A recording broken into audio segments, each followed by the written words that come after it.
Never said that Courtney Love pulled the trigger.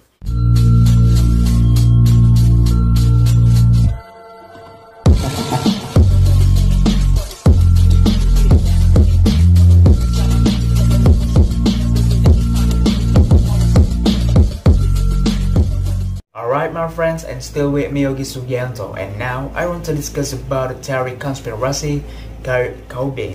Oke, gue akan ngejelasin beberapa sedikit teori-teori konspirasi tentang kematian Kurt Cobain. Karena sebelumnya gue udah ngejelasin kematian Kurt Cobain yang mana dia menembakkan kepalanya dengan senapan panjang yang mengakibatkan bahwasannya Kurt Cobain bunuh diri. Dari teori konspirasi ini yang gue temukan bahwasannya Kurt Cobain tidak bunuh diri, melainkan Kurt Cobain mati oleh istrinya sendiri atau dari beberapa orang lain yang jadi suruhan istrinya.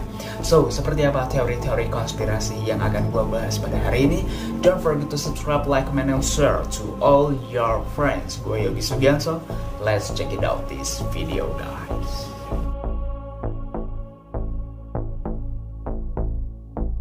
Sudah lebih dari 20 tahun setelah Kurt Cobain meninggalkan dunia ini, kematiannya tetap menjadi misteri. Setidaknya untuk para fans yang tidak percaya jika dirinya melakukan bunuh diri. Tubuh Kurt Cobain ditemukan dalam kondisi yang tidak bernyawa di rumahnya di Seattle, Amerika Serikat pada 8 April 1994 atau 3 hari setelah dia menembakkan sendiri kepalanya dengan sebuah senapan. Sementara itu, kepolisian Seattle menginformasikan bahwasannya Kurt Cobain bunuh diri. Masih ada sejumlah skenario yang membuat para fans yang yakin bahwa Kurt Cobain tewas akibat dibunuh. Dan ini beberapa teori konspirasi kematian Kurt Cobain.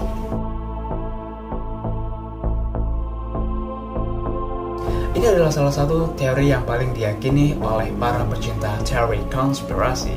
Sejumlah orang mengira surat wasiat Kurt Cobain itu aslinya berisikan pesan, "Saya meninggalkan surat untukmu," kepada istrinya Courtney Love. Sejumlah baris di surat itu diduga tidak sesuai tulisan tangannya, dan pada akhirnya saat insiden itu terjadi, hubungan Kurt Cobain dan Courtney sedang tidak baik-baik saja. Keduanya punya hubungan yang penuh dengan gejolak. Di masa kematiannya, Kurt Cobain seharusnya membahas mengenai perceraiannya dengan Courtney. Kurt Cobain menuliskan surat untuk anaknya Frances Bean dan istrinya yang berisikan, "Frances and Courtney, saya akan menjadi perubahan kalian. Tolong Courtney tetaplah hidup untuk Frances dan untuk hidupnya yang akan lebih bahagia tanpa saya." Bagian yang berujung pada putri sematawayangnya itu, Frances Bean Cobain, bisa diartikan sebagai surat pamitannya Kurt Cobain. Karena keduanya memiliki hubungan yang sangat buruk, banyak yang percaya bahwa Courtney Love menyewa seseorang untuk membunuh Kurt Cobain. Dalam dokumenter berjudul Kurt and Courtney mengeksplorasi teori ini, Alan Holt yang juga dikenal sebagai Elda mengklaim Courtney menawari uang sebesar 50.000 USD untuk membunuh Kurt Cobain. Elden juga menyatakan, "Iya, dia menawari saya 50.000 untuk membunuh Kurt Cobain," kata Elden di film itu. 2 hari setelah diwawancara, Elden tewas setelah ditabrak kereta. Kematiannya dinyatakan sebagai akibat kecelakaan.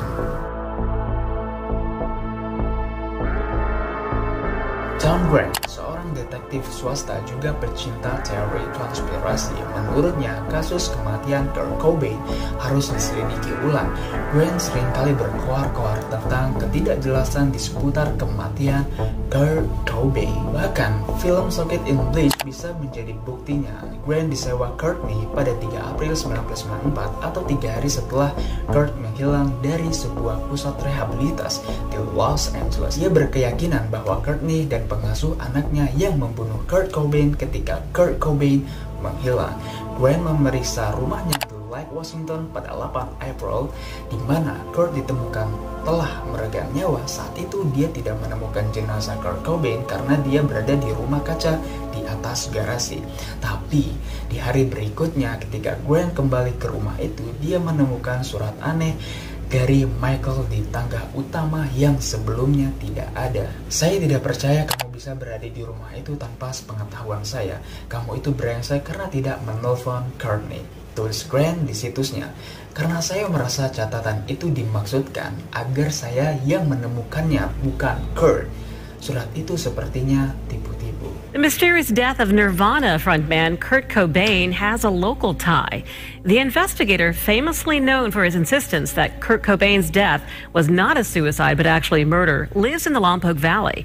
News Channel 3 reporter Christian Hartnett explains. I think they're going to regret that they said that sooner or later. This case is not going to go away. It hasn't gone away for 20 years. There will come a point where somebody's going to step in and have a conscience and do the right thing. Investigator Tom Grant played a prominent role in a death that's generated a cult following. Nirvana frontman Kurt Cobain was found dead in his home April 8, 1994.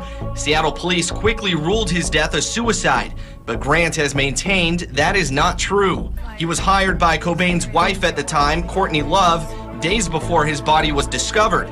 Love said Cobain had disappeared after leaving a rehab facility. In Grant's well-known case study on Cobain's death, he claims investigative negligence by the Seattle Police Department and touches on Love's involvement in a possible conspiracy. I've never said that Courtney Love pulled the trigger. I do believe that there were people involved in a conspiracy that resulted in the death of Kurt Cobain. Seattle police recently re-examined 4 rolls of undeveloped film of the death scene, essentially reopening the case. Investigators were quick to say the photos didn't change the initial ruling of suicide. Grant appears in a soon-to-be-released film called Soaked in Bleach. It attempts to uncover the truth and expose misinformation about Cobain's death. Grant says he believes the Seattle Police Department re-examined the case in part because of the film. I believe it's because they know what's coming down the pike. They've been hearing bits and pieces about it. They're feeling the pressure. We got to do something to respond to this. A trailer for that movie will be released next month on the 20th anniversary of Cobain's death. The exact date for the final product has not been released just yet. Christian Hartnett, News Channel 3. Saat kematiannya Kurt Cobain ditemukan heroin dengan dosis sangat tinggi di tubuhnya. Ahli patologi forensik yang bicara pada kami mengatakan tidak mungkin orang itu tidak bisa menyuntikkan dosis tinggi heroin ke darahnya lalu menggulungkan lengan bajunya, mengenyahkan perlengkapan narkoba itu, mengambil senapan dan lalu menembakkan dirinya sendiri. Dia pasti sudah tewas dalam beberapa detik, ujar detektif Particular Max Wells yang bekerja dengan Grant kepada Matt Lauer pada tahun 2012. Oke, dari beberapa teori-teori konspirasi yang gue sampaikan atau gue jelaskan, guys, ini satu hal yang menarik bahwasannya ketika gue ngebahas tentang kematian Kurt Cobain, mungkin itu secara aslinya ya. Dan kalau dari beberapa teori konspirasi yang gue baca, yang gue lihat, yang gue pahami, that's not a make sense. Dan jujur, gue tuh ketika membaca artikel-artikel teori konspirasi, banyak memang yang gak masuk akal. Dan gue lebih mempercayai kronologi kematian Kurt Cobain ketimbang teori-teori konspirasi. Nah, jujur, kenapa gue menyampaikan teori konspirasi ini karena tidak afdol atau tidak lengkap ketika gue ngebahas kronologi kematiannya Kurt Cobain, tapi tidak juga ngebahas teori konspirasi Kurt Cobain. Dan semoga ini menjadi hiburan atau satu hal yang pengetahuan yang menarik ya bagi kita semua tentang teori konspirasi kematian Kurt Cobain. Gua tidak memaksa untuk dipercayai bahwasannya teori konspirasi kematian Kurt Cobain itu adalah benar. Gua juga agak sedikit tidak mempercayai dengan teori-teori yang ada. Dan ketika gua ngebaca beberapa hal dari beberapa teori konspirasi tentang kematian Kurt Cobain, jujur seperti dibuat-buat gitu. Tapi emang iya sih, emang dibuat-buat gitu ya. Ya, semoga ini bisa menjadi pengetahuan yang baru bahwasannya Kurt Cobain dari versi yang lain, dari versi teori konspirasi, Kurt Cobain tidak bunuh diri. Dan ada juga kan bahwasanya gue juga ngebahas tentang Kurt Cobain yang mati di umur 27 tahun, yang mana dia juga bergabung dalam salah satu perjanjian satanis.